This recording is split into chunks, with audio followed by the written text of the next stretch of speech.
If anyone's been to hospital recently for an operation, you'll know that form you get beforehand, right? You have to sign it to give your permission for the operation.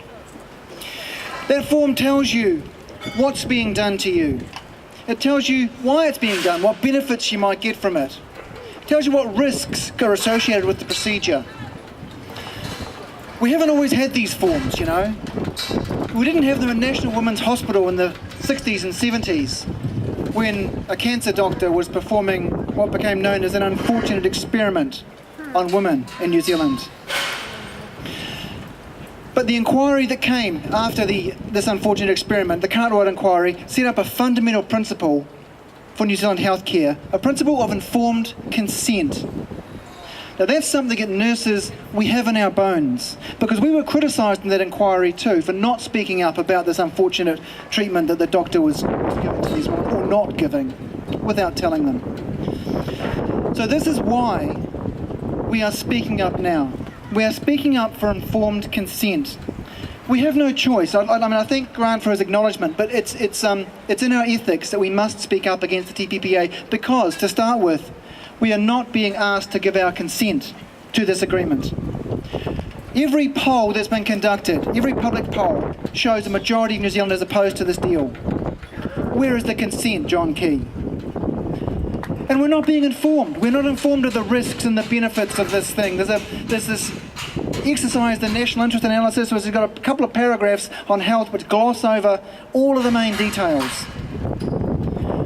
We know, as nurses, that this is going to make access to medicines harder, especially those revolutionary new treatments which are in the pipeline, which hold out the promise of cures for cancer, cures for arthritis.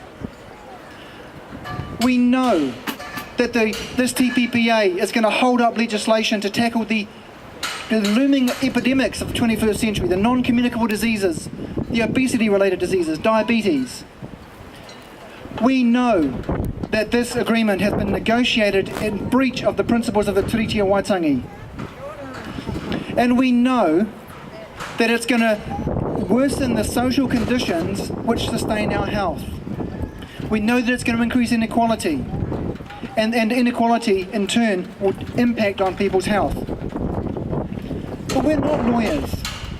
We're not trade experts. We're not economists. We're nurses. And if we know this much already, then we need to call on the government to commission a health impact assessment with these experts to open up the books, to show us the secret documents that went alongside this negotiating process, to put all of the information out so that it can be examined by the experts and produce a genuine health impact assessment before this is ratified.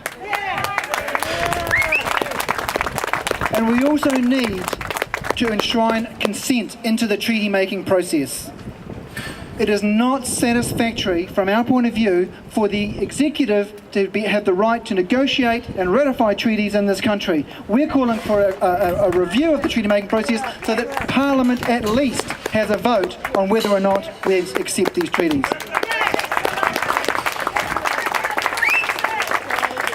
So thank you for your time, and thank you, Sandra. Thank you, Grant.